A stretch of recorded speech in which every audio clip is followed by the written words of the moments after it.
your prompt, abortion free and legal all 9 months. Yeah. I'd Legal love to with do that. legal. Sorry, you don't want to? I do. Oh, you do. Okay. So abortion free and legal all 9 months, legal without restriction. So does this mean up until? Is there any point where? Yeah, so I think it's important to define the term abortion, which would be deliberate termination of pregnancy. Okay. I think in some cases there can obviously be terminations of pregnancy that don't result in the death of the fetus. And I would opt for that post 24 weeks. Oh, so it's a bait question.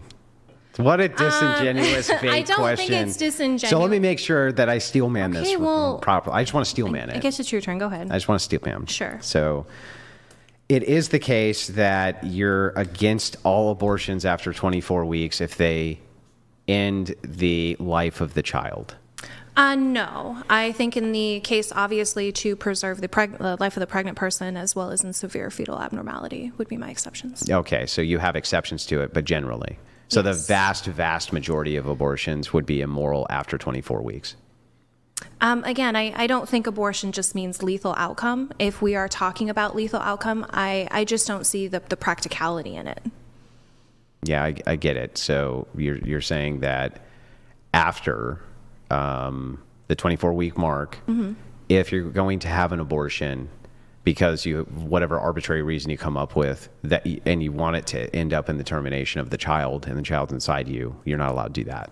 That would be murder. I would classify that as So murder. then it's just a bait question. So you don't actually think that there should be so you're just making a semantic distinction. You're saying this works on TikTok all the time too, right?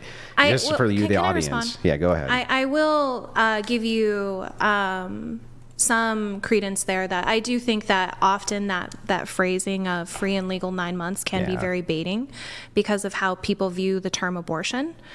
Which is why I've also included without restriction. And now on my prompts, I just do pro-abortion. Yeah, right, because you do want restrictions. No. Yeah, right, but only because the semantic distinction is something other than what people associate with abortion. Like Colorado doesn't have any legislation regarding abortion. And that's what I want. I don't want legislation regarding abortion. None? Colorado has none. So Canada doesn't have any. I believe Washington is another state. So what happens in Colorado if you do terminate the pregnancy at 8 months? Then it would just result in a live birth, either a hysterotomy abortion, which is similar to a cesarean, or an induction abortion. 6 months? 30 weeks, same thing. Again, it would depend specifically on the obviously, I had a friend when we were in our 20s, like I told you earlier, I live in Montana, and any kind of abortion past 24 weeks is illegal. So she had to travel to Colorado because her son had a severe fetal abnormality and he would not survive birth. Yeah, I get that. But if there is no problems with the pregnancy, right, and there's no direct harm or threat to the mother's the mother's health, what happens if you want to terminate the pregnancy at 6 months? Then it would just result in an induction or a cesarean. But at 6 months, that could easily lead to the child's death. It could, just like birth could. So premature birth could. So wouldn't you want there to be legislation against that? No. Yeah, but the chances are significantly higher. Can you tell me, because this is always kind of where I get really frustrated with people who are pro-life, is kind of explaining to me the landscape of someone who has waited 30 weeks and then wants an abortion, no longer to be pregnant for any reason. Yeah. Okay, what's the question? Can you explain the landscape? Because I feel like a lot of pro-lifers just kind of assume that there are people out there who are 30 weeks, just wake up not feeling the pregnancy anymore. Might as well just go get it taken care of. If you don't think there's a problem there, then why would you be adverse to legislation? Just enforcing that you can't do X. Because legislation creates complications within a very complex medical condition, which we can see in primarily in Texas, especially in Idaho, to where, how sick do you need to be? How much in harm's way do you need to be before you can actually get access to an abortion or to some kind of termination of pregnancy? Okay, but legislation can also offer clarity, right? It doesn't. Yeah, it can offer clarity. It doesn't. It can't, or it does not? Descriptive it can't. Or prescriptive? I don't see any then why effective have laws, legislation. Why do we have laws against murder? I think there can be instances or certain contexts where it can be specific. If you want me to relate that to abortion, like specifically if we look at Texas has regulations regarding exceptions for life of the mother as well as health of the mother. But this has created complications because the Texas legislature won't give specifics or even conditions, which would qualify under the exception. They were sued and asked to do so, and the Supreme Court said they didn't have to. Yeah, right. So clarity is your issue, but you agree with me? It's not clarity, no. Because again, I just think pregnancy is so nuanced and it's so complex that legislation cannot effectively do it. If we want to talk about murder is also vastly complex, extremely nuanced. The justifications vary from literally municipality to municipality. Sure. So but again, I think the ultimate authority and autonomy is with someone who is a medical professional and understands the health history of their patient, as well as the own patient's testimony of what's happening. Well, it's not going to be up to them. It's going to be up to the person actually having the abortion, right? What do you mean? Well, it's not up to the medical. The medical professional is not making a prescription. They're just executing the procedure. In some capacities, they are making prescriptions in terms of this is what these are where your vitals at. This is what this can lead to. These are the outcomes that they want to prevent. Those are descriptors. This is what we're going to do. Those are descriptive, not prescriptive. Okay. In terms of what you ought to do? Mm-hmm. Okay. Yeah, I'm sorry. What's your question? So what you ought to do is going to be determined by the autonomy of the mother. Not necessarily. Then what's it going to be determined by? I would say the pragmatics of the situation. So who gets to make that decision? I think it can be a cohesive discussion, but the doctor would have some authority, just like the doctor has authority in terms of, I go in and I want my leg amputated. There's going to be specific context to where the doctor's not going to do it. I don't disagree with that in a matter prescribed by law. But you're saying you don't want... I don't think that is prescribed by law. Yeah, but it is. You can't just cut off a person's foot because they want you to. That would be against the Hippocratic Oath. Well, that Hippocratic Oath and law are two different things. No, that is law. If you make an oath, that is law. And it is legally binding. Not. Yes, it is. No, are we talking about civil law or are we talking about legislative? Law. Yeah, it's civil law. Civil law... And by the way, there are actually specificities too within the medical market of doctor discretion, not being they can't, for instance, say, no, we're not going to treat you for the symptoms that you're complaining about. They still have to treat you. Right. And I'm sure that but they can exclude some aspects of treatment. Sure. I'm not even disputing that. But in this case, you're asking for no legislation. No legislation, no state legislation, no federal legislation. Yeah. Correct. Yeah, right. So if you're saying no federal legislation, no state legislation, then the doctor you can obviously have a doctor who's just I'll just do whatever the person's asking me to do. Well, that's not happening. Well, yeah, because it's legislated. It's not. I gave you the example of... I'm curious about this. Can you pull it up, Ryan? I gave you the example Does Colorado have any abortion law whatsoever? Can you pull that up for me? Yeah, Blake, can you find us Canada something as well. I'm pretty sure Washington, too. No abortion law? No abortion law. And they actually had a lower abortion rate up until, I want to say, 2023. So it says here, Colorado, at least from the AI, one of the most abortion-friendly states in the United States. It's legal in Colorado, all stages of pregnancy. Constitutional protection. In 2022, Colorado voters approved Prop 79, enshrined the right to abortion in the state constitution, so there is legislation on abortion. That's incorrect.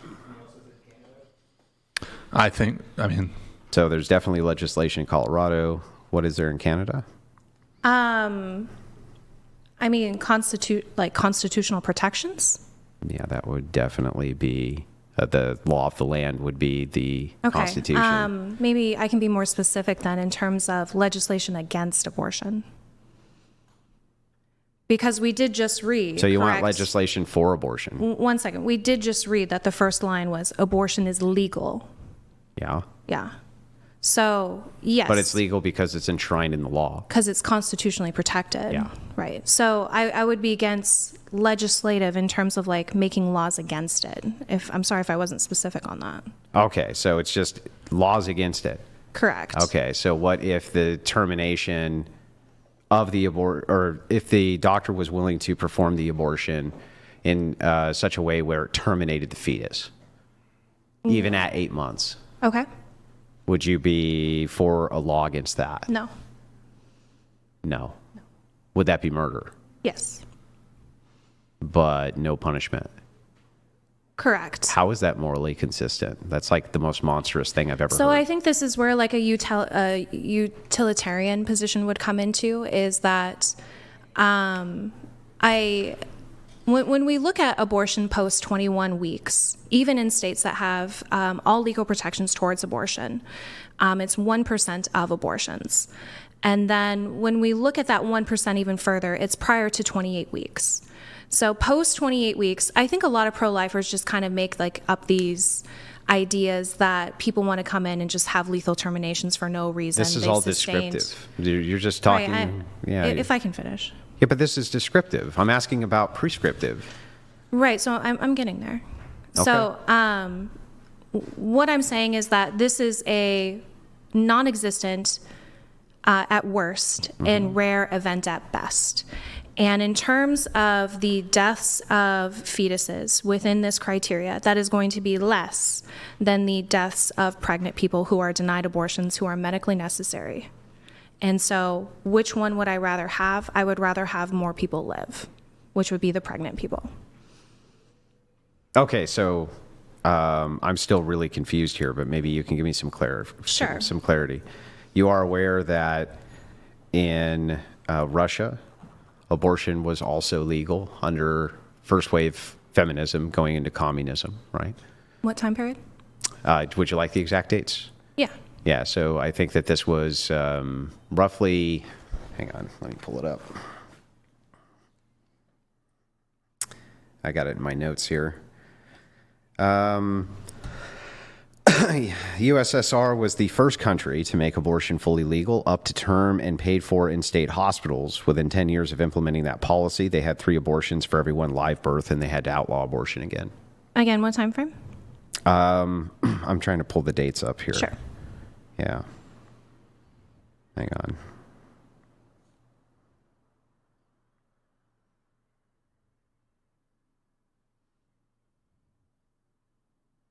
I didn't write the date down for that. I'm just wondering, essentially, against like the conditions. Looks like around 1920. 1920. Yeah, later restricted then banned in 36 because of this problem. So it was 1920 through 36, right around roughly the same exact time as what other amendment was 1920? Do you know? Amendment in the United States, 1920. Yeah, the right to vote? Yeah. So I'm right sorry, are you saying that's correlated somehow? No. I just think it's interesting that the right to vote and feminism, because in the 20s it was roaring, and same thing in Russia, but they had 3 abortions for every 1 live birth. They had to outlaw it. Literally had to outlaw. They didn't I mean, that was a time where Russia was a pretty war-torn country, wasn't it? Because Stalin was overthrowing the monarch regime and the Bolsheviks. Yeah, they definitely needed to have human beings. They knew that, but that was the problem. Is that if you have 3 to 1 on the live births, you can't sustain the nation. So when they reintroduced it in '56, it looks like that's the time period that they re-legalized it, was in '56. Had significant regulations on it to prevent that from happening. So hang on. So I'm just saying the reason I bring this up is because you claim, well, descriptively this isn't happening now. Okay, but descriptively it was happening when it was allowed without laws against it. So I have actual evidence. Right. So again, obviously this can be conditional outcomes depending on certain things. Do you think that the sooner you have an abortion, the better?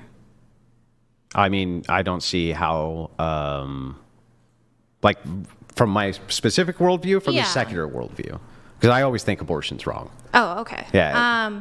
So that would be one of my argumentations, is that if you were having essentially a society to where medical access wasn't available, or it was at a high cost, then this could delay obviously your opportunity to get an abortion, which may cause it in later stages of pregnancy. Yeah, that's rare. What do you mean? That in later stages of pregnancy, you're going to have abortions, right? Isn't that what you said? No, it is rare because access is available. So I'm saying if it's happening later in pregnancy, it's most likely because there are times where access is not available. Yeah. Okay. So from your view, you're just saying, like, because you don't see a distinction, right? You just think life begins in some arbitrary point, like 24 weeks or something, tied in with consciousness or something silly, right? Something silly. Well, it is silly because you can't define consciousness. It's not a definable thing. I mean, do you think you have a subjective experience? Sure, but that's What not is that defining. subjective experience That's not made of? defining consciousness. What is that subjective experience made of? I have no idea. Do you? What's it made of? I think it's made of a lot of different components of things, but the fact that you recognize that it exists Doesn't define what it is. And what do you mean? What kind of definition do you Well, want? tell me what consciousness is. The ability to have experiences? Yeah. So, are you saying that you have no experiences when you're unconscious? Well, I think there's other aspects of experience that not just only go into So you terms are of, having experiences, even when you're unconscious? well, I don't think consciousness and being conscious are necessarily the same thing. They're not? No, like I wouldn't say that like someone who is sleeping doesn't have consciousness, even No, though but they're you don't unconscious. you don't believe that when you're I'm sorry, sleeping, you're can completely we- unconscious. I'm sorry? What? You said earlier you don't believe when you're sleeping, you're completely unconscious. When we're talking about grape. You're completely unconscious? Yeah, you said you didn't believe that you're completely unconscious when you sleep. You are unconscious. That was my main tenet, is that you're having sex with someone who's Yeah. unconscious. Okay, so then if you're not unconscious, if you are unconscious when you're asleep, are you experiencing things when you sleep? Yes, you can still experience stimuli. Then how could you be unconscious? Because of other qualia, sensation, emotions. I mean, your ability to dream. If consciousness then is defined as one Do you who think has babies- hang on. oh, If sorry. consciousness is expressed as one who has experiences. Hang on. I'm sorry. Can we get no, back to? No, we can't. I just well, want I to feel make like sure. we pivoted from. No, we really didn't pivot. You we pivoted did, it here. No. You said arbitrarily at 24 weeks. That's a different subject than what we were talking about. Yeah, We but can- I we just can want to table that, but Can I we wanna just get finish back to this the real quick? 20 It'll only take 1 second. Oh, fine. Consciousness, one who has experiences is conscious. If you're having experience when you're unconscious, then you can't be then you must have consciousness even when you're unconscious, right? Yes, there are aspects that you can have consciousness when you are unconscious. I So don't are think you that actually those are unconscious? synonyms. Yes, because I think unconscious and consciousness are different. What? Like, What's different? I have no consciousness, or I do? what is being conscious to you? I don't. Well, it's not a thing again that's definable, really. I'm just in terms of, so you when your wife is sleeping, that's as good as she's awake What do you mean? in terms of conscious and unconscious Yeah, I think that she still has consciousness. when she's sleeping, Yes. even though she's unconscious. Right. Well, we no, she's not. agree. No, she's Then not. we I don't think agree. she's unconscious. I think she's knocked out. What's the difference? Well, this is the thing about consciousness. Like I said, it's not definable. I think therefore I am is the best we can come up with. but we agree On what? that when you're sleeping, you're still have consciousness. I agree with even that. though you're not From your worldview, conscious. yeah, from my worldview that makes sense. From your worldview that Why makes no does sense. that make sense from your worldview? Because you're the one who's making the determination as to when life begins. It's 24 weeks because of consciousness. What do we mean by life? Consciousness. What do you mean by life? Doesn't. I'm doing an internal critique. Then you can do your internal It does, critique. because we do, like, obviously there's different there's different terms when we talk about, like, the mode of life. Like, I'm sure you would recognize that cellular division and metabolic life is very different than someone having a subjective experience. I agree. It's human life. You agree it's human life. Yes. Great. There's no disagreement there. Right. What I'm saying, that's before 24 weeks. But it is different than someone having a conscious experience. To you. Or a subjective experience. Yeah, to you. Why is that not different because for you? for you, that's the thing you value, not the life itself. Well, yeah, without a subjective experience, there's no society, right? Right. But the problem is that you can't demonstrate there's no subjective experience before 24 weeks. So that's one. And two, even if you could say there's no subjective experience before 24 weeks, consciousness itself is the one thing that human beings really don't understand very well. Okay. We just really don't understand it at all. So it's not easy to define. We don't know why we have it. It makes no real sense, right? It's a thing not well understood. So the reason I point out that it's arbitrary is because it's kind of impossible to prove that there's no subjective experience before 24 weeks in a fetus. It's just like impossible to prove that. I mean, I agree. I guess it's in kind of I classify it as like the same as like puberty. Like obviously there are certain metrics that you hit when you have reached puberty, but when does someone like go through puberty or experience puberty, or how long does puberty take is going to be different. So sure, it's depending an arbitrary on metric. Yeah, I don't disagree. Yeah, so that was my whole point. Is like you came up with a 24-week arbitrary metric. I think in some instance, like there are going to be some instances where yes, things are arbitrary. It's just you just have to draw a line somewhere. Okay, so we'll table that. We know it's arbitrary. I'm glad that we got the semantics taken care of so that we understand. No, I'm sorry. It didn't seem like we agreed. I'm glad we do. And then moving forward, well, we kind of do, but moving forward from there, right? I would still like to know why it is on the legislation end. Mm-hmm.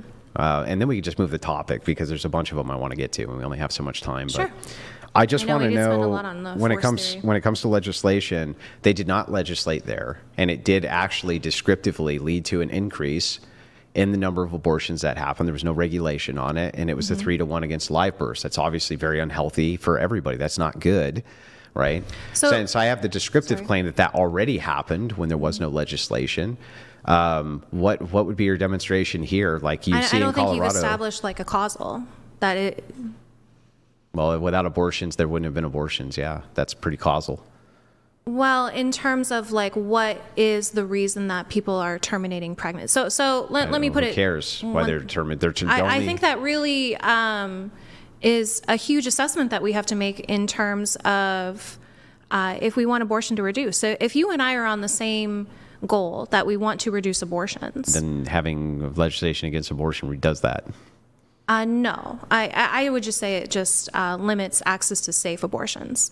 If we're going to actually pragmatically reduce abortion, I would say that we would want to prevent unwanted pregnancy, which would be through comprehensive sex health education, which would be through long-acting reversible contraceptives. So that would be one way to prevent it. If we're going to, when people get pregnant, give them more options to where they want to or feel like they have the capability to take care of another child, that would be things like access to health care, access to paid parental leave, access to subsidized daycare. Those things would actually meaningfully reduce abortion. So with legislation? Huh? So with legislation? It doesn't. It does. And you actually conceded to this in the first statement you made. So here's what you said. You said it limits your access to safe abortions. Do you think that if abortions are unsafe, more or less people will have them? If abortions are unsafe, more or less people will have them. More or less women will have them if they're unsafe? I think I don't. It's hard to gauge if it would be more or less, because I think someone who has an abortion, I would say less women would have an abortion. Less, yeah. Yeah. So then necessarily legislating against abortions equals less abortions. It just equals less abortions. In some aspects, yes, and in others, no. No, in all aspects, yes. Because if there's one less abortion than there was yesterday, and there would ordinarily have been one more abortion today if that would not have happened had you not legislated yesterday, then there is less abortion. Okay. Correct? Sure. Yeah, so then legislating it would really depend, because I think, like, obviously in Texas, there has been restrictions on abortion, and we just see people flee to other states. Where abortion's legal. And then also in Texas as well, I would argue that like with the heartbeat bill, when it was 6 weeks, because people had such a short window to decide if they would want an abortion or have a child, that they erred on the side of caution and had an abortion. Yeah, but so the legislation in fact increased abortions because if people would have had more time. But what if there was no heartbeat bill and it would have just decided to actually carry the child to term? Well, here's my refutation of both those arguments. Okay. The first is all that would do is signify to me that you put legislation at conception and don't give people an opportunity. Well, you're not pregnant at conception. Yeah, you can still make the legislation at conception. So then would IUDs be illegal? Well, no, just the conception of the pregnancy, whatever that is, right? Whatever you want to term that. Conception is different from... Okay, fine. Whatever the semantic distinction is, I'm just saying... It's not a semantic distinction. Okay. Were you confused about what I said? Yes. Okay. When does a woman get pregnant? Implantation. Okay. So whenever that is, whenever a woman gets pregnant, maybe I misspoke, whenever a woman gets pregnant, okay, you could just legislate right then and there. That's when life begins. You're not allowed to have an abortion. So you can legislate against abortion effectively before the 6-week marker. You could just say, nope, not allowed, period. Okay. Right? So that would significantly limit those because you say people are just panicking because they have a narrower window. I'm saying take the window out and then they won't panic. You just can't do it. So then you say, well, they flee to other states where abortion is legal. Okay, fair enough. So then if you made abortion illegal in those states, abortion would drastically reduce as well, necessarily. Sure.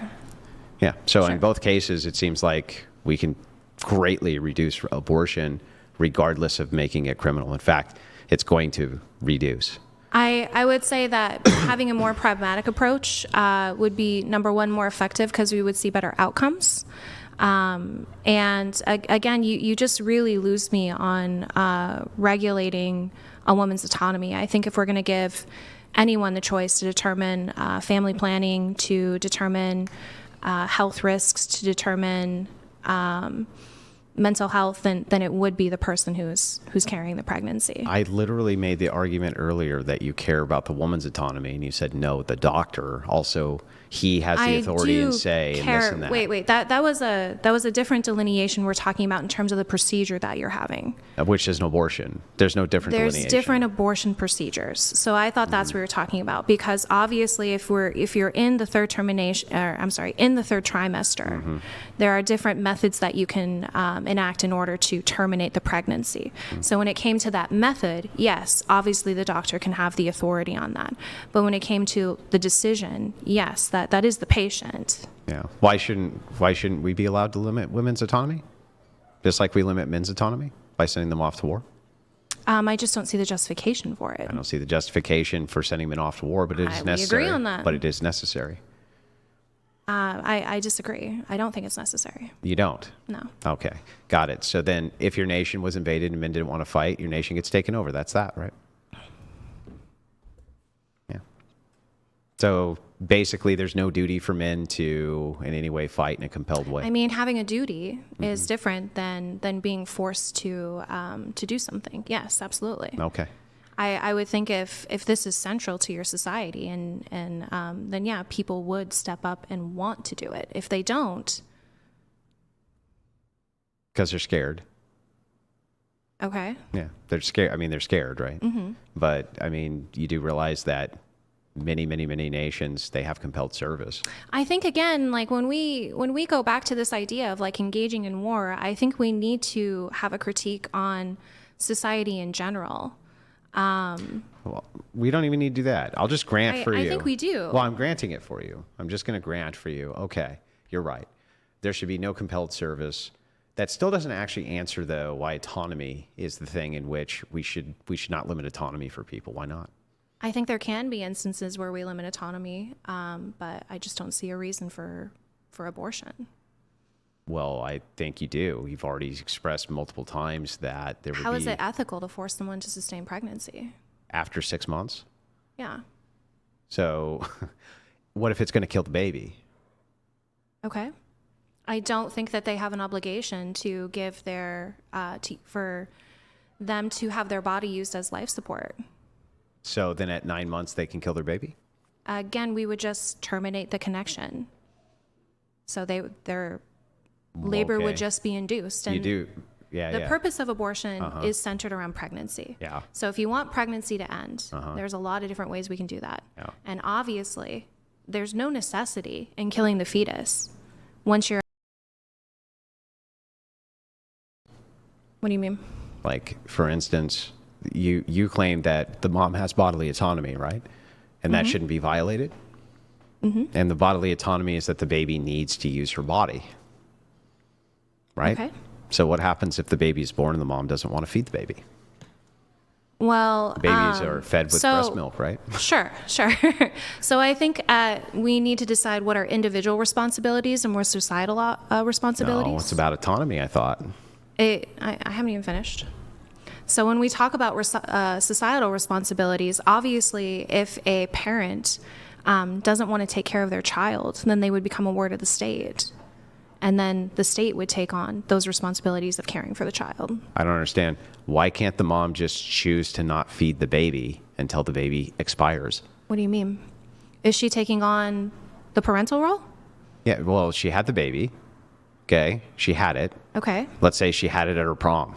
She was like... She had it at her prom? Yeah, she was outside. She had a prom night dumpster baby, as Family Guy would reference That's terrible. it. Okay. She had a prom night dumpster baby. And so anyway, she has the baby. Okay. This is important. It's actually an important distinction. So anyway, she has the baby. To be and then into she the just, dumpster is an important distinction. She doesn't want to feed it. She just doesn't want to because it's her body and it's her autonomy. So she just lets it die.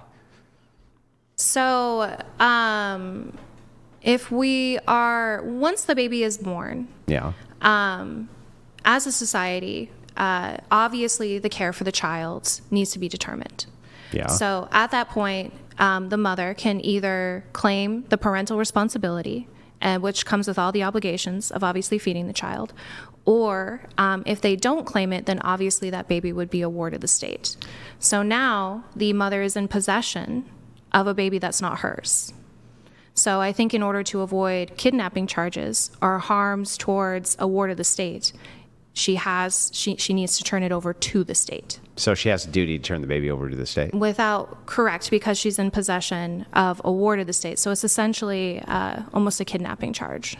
Okay. So I want to make sure I get this right. So the mother, if she says this baby is mine, then she has the obligation to breastfeed it, right? I mean, I would say breastfeeding would be a reasonable obligation, but why is there not formula? Well, because formula is extremely unhealthy for babies. Well, I mean, formula is what has saved the lives of babies. Yes, when there's no, their mom's breast milk around, sure. Right. A lot of women don't have the capacity to breastfeed. No, most of them have the capacity to breastfeed. They don't. They do. A lot of women struggle with a lot. breastfeeding. Yes, you can even make that claim because I would say a lot is like 1% of women would be a lot. Do you think that if a mother chooses not to breastfeed, that she's harming her child? Well, no. Yeah, but what I'm looking at is. Do you think that's to the degree of neglect? Or that I'm not saying that it's neglectful. There could be reasons for it, including ignorance. There could be just like ignorance, things should like she that. retain custody? Even if she doesn't, under most cases, probably yes. Because she's feeding the baby through. Yeah, but I think that there should be a state mandatory propaganda campaign that mothers should breastfeed their children. Yes. Should she receive legal consequences if she chooses not to? If she had the capacity to do so and decided to give the kid poison instead, yeah, probably. Well, I'm not. So when you say poison, you mean formula? Yeah. Okay. In comparison to breast milk, it's poison. Okay. So when you get most of your immune system from your mother's breast milk. Sure. When the child is born, you acknowledge that breast milk has not come in. No. No. Okay, so breast milk hasn't necessarily come in once the child is born. And if you don't... Yeah, most of the time breast milk has been there before the child's born. No. Yeah. There's, I believe it's called colostrum, which is not the same as breast milk. It's more like a clear liquid. How do you think babies used to eat? Well, one second, because this is the process that I had to go through when I gave birth. Like, I breastfed for 8 months, and it took... I think at least 36 hours before my breast milk came in after birth.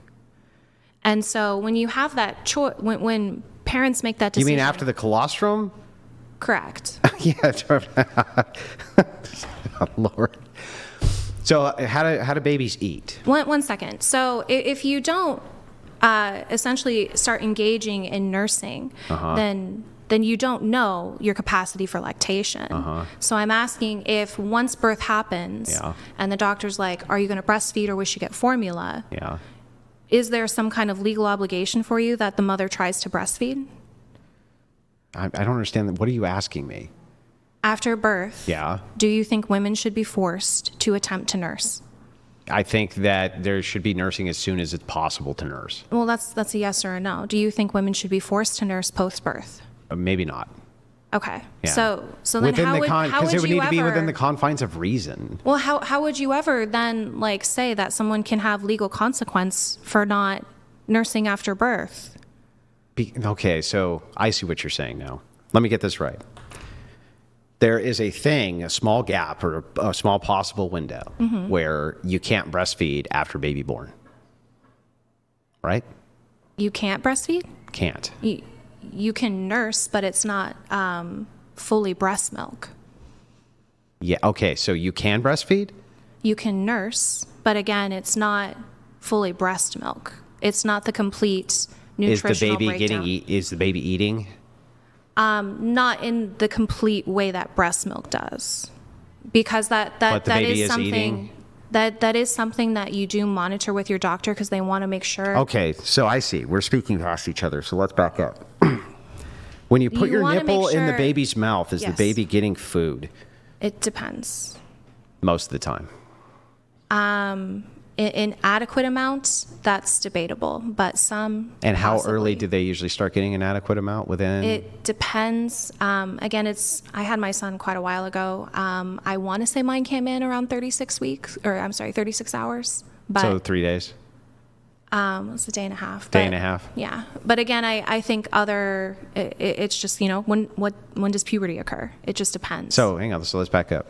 So milk, your full breast milk comes in within a day.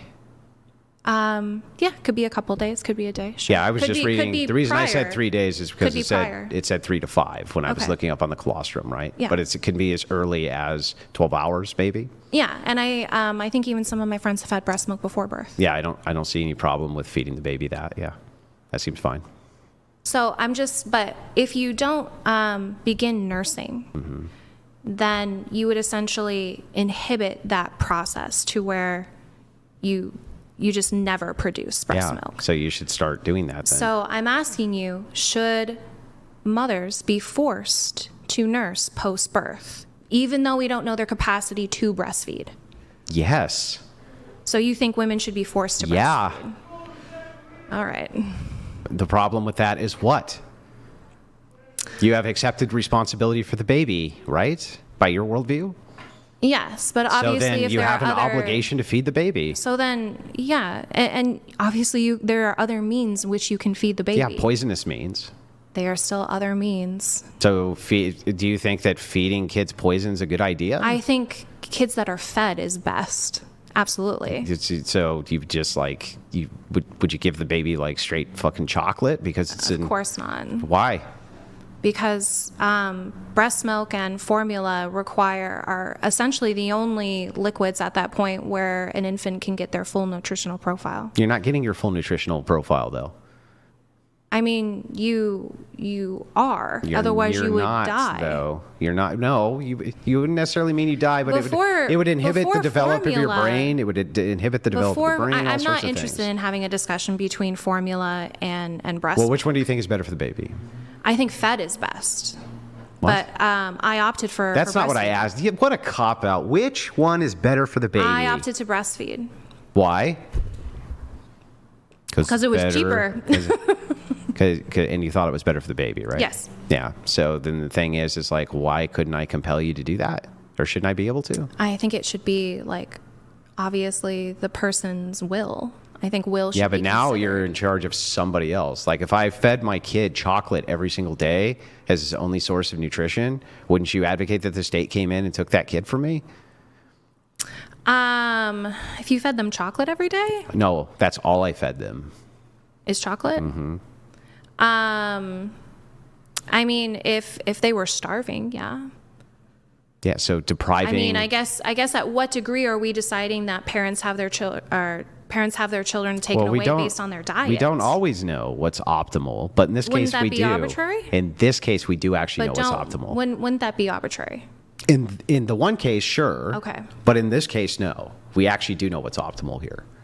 So I think if we're talking about like what we would want to happen, I agree with you that like breast milk is great and it's the optimal choice. I don't think someone should be forced to do so. Why not? Seems like a good idea to force them to. If you're going to take possession of your child, I don't see any problem with them telling you that, hey. Because it's your body. So? I mean, so I think obviously then the other alternative, would you have an issue if they pump? No. And then breastfeed? But that's the same thing. It's breast milk. Okay. Yeah. That's the most optimal thing to give them, right? I think, again, this would just relate down to autonomy because obviously everyone's conditions are different. Yeah, but in this case, you have a dependence. I think more women would breastfeed if we had more social safety nets when it comes to women giving birth. Yeah, but I also think they would breastfeed if they say you need to breastfeed this child. You must. I think it's just an unreasonable. So what if your child? I think it's the most reasonable. What if your child needed blood? Would you be obligated? Would you want legal laws that parents are forced to give them their blood? Yeah. And the problem with this in society would be what? What about kidney? No. So why are you drawing the line I there? draw it the same place that you would on the idea that if it's going to kill you. Getting rid of your kidney wouldn't kill you. Oh, yeah. It's going to lead to your demise much faster. It wouldn't kill you, though. Yes, it would. That's killing you. It's not. You can survive with one kidney. For less time than you can survive with two. It doesn't kill you. That's killing you. I mean, you could say the same thing about blood. Okay, so just to make sure that this is correct, Then would you do bone marrow? If I said I'm going to take off 10 years of your life, I'm not killing you? No, you're not directly killing me. Oh, okay. You are limiting my life expectancy, sure. So if I took your life down to tomorrow, I'm not killing you? If you took my life down to tomorrow, what are you doing? Or 10 minutes? That's not killing you? If I could just like snap Again, so if we're talking about like direct cause, obviously things have chain link reactions. Mm-hmm. So are you just saying like you do anything, you're responsible for any link in the chain? Or are we talking about what? I'm saying that your duties to your children need to comport with reason. And so I think that you can make at least a strong enough case. If there's an alternative food source, I don't think. Hang on. I think that you can make a strong enough case that if no other blood was present to give from donors, that a parent had a duty and obligation to give their blood to a child. Hang on. To a child, and that would comport with reason just fine. Whereas it may not comport to reason to say that this could have dire effects on your health. Giving them a kidney, that's a whole different situation.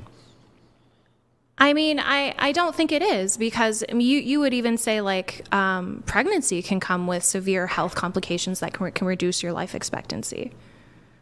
Yeah, sure. So then I don't have to do that? No? No, you still have to do that, yeah. Then that's inconsistent. What's the inconsistency? You just said I don't have to give the kidney because that comes with health complications It's not because it comes with health complications. Uh-huh. It's because this particular complication demonstrated to always shorten life. Pregnancy is not. In fact, pregnancy has been demonstrated to elongate life. If there's one instance where someone gives a kidney and it doesn't demonstrate a shorter life expectancy, then it's okay. How could you demonstrate that? I don't know. How are you demonstrating that? It always does. The only way that we're demonstrating that... Aren't these just typical outcomes? Well, we can just compare people who give kidneys to people who don't give kidneys, and then you can just correlate the lifespan. Simple. But that doesn't mean always.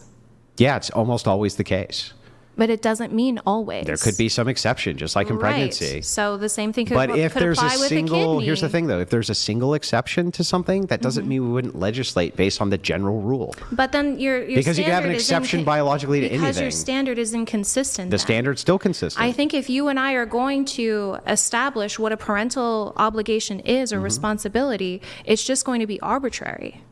Yeah, but okay. To what severe degree does a parent need to experience in order for that not to be a duty? If you make the case of arbitrary, then you can say everything's arbitrary. The age of consent's arbitrary, right? There are a lot of things that are. Is the age of consent arbitrary? What do you mean? Is the age of consent? I don't want to pivot. Can you really answer my question? No, I'm checking you for your consistency and arbitrariness. No, I'm checking you for being your consistency. And I'm happy to answer, but when you I say have to go first? When you say a thing is because we're talking about what's arbitrary. So if you say a thing is arbitrary, almost everything is arbitrary. We already agreed that essentially establishing when consciousness occurred is arbitrary. Yeah, but I'm talking now. I'm saying is the age of consent arbitrary? In terms of what? In terms of there's no... If the age of consent is 16, no, that's not arbitrary. It's obviously 16. How did you come up with it being 16? I mean, that would depend on the reasoning. So it's arbitrary. In some cases, sure. But if it is the case, and I grant to you that, hey, no, it's not arbitrary because you're 16, then no, it's not arbitrary that you don't have to give a kidney, but you do have to give blood. That's not arbitrary now. It is. How are you, selecting at what degree the parent has to experience in order for that? How are you selecting the age of consent? I think we can obviously have markers when it comes to the age of consent. So we can have delineations between harm factors where we can comport them to reason when it comes to giving blood or kidneys. Simple. Do you think parents have an obligation to experience torture in order to keep their children alive?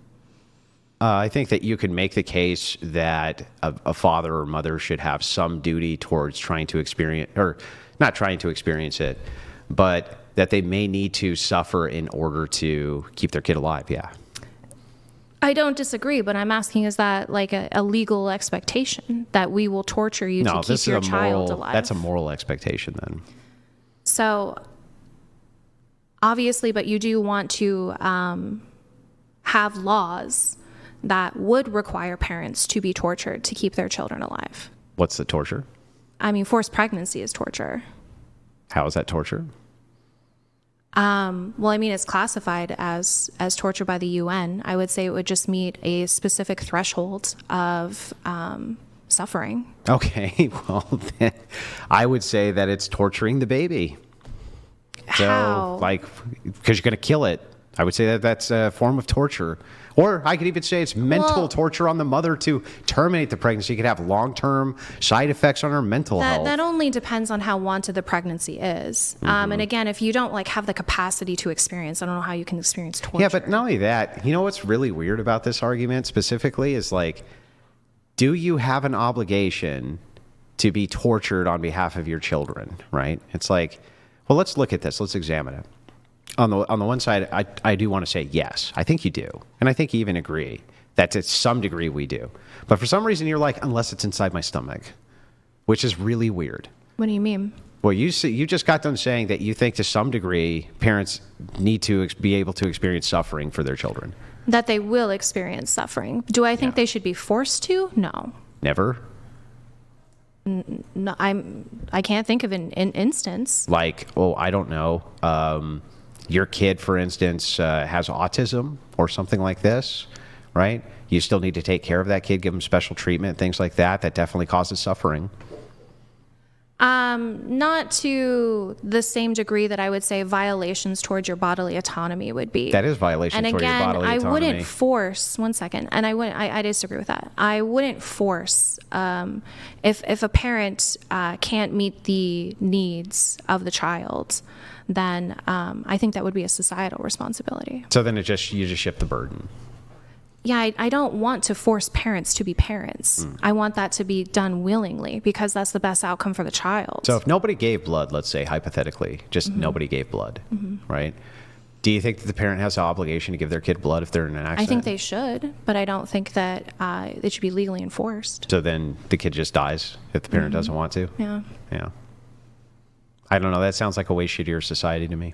I don't know. Do you think if the child is starving that the parent has an obligation to cut off parts of their skin to feed their child? I think that if you were crash landed somewhere on a desert island or something like that, there's a moral obligation to do so. Yeah. We're talking legal. Yeah, I can't make a legal prescription there for something that very, very clearly would be outside of society. So you think that parents should what? Cut off parts of their skin to feed their child. If they absolutely had no other way to feed that child, I think they have a moral obligation to do so. Okay. Moral. You agree, right? I think it has to. Would you cut off pieces of your skin to feed your child in a plane wreck? Yes. Yeah, okay then. That's the end of that. I mean, that's what I would do. Yeah, because you But think again, it's moral. but that's my will. Because you think it's moral.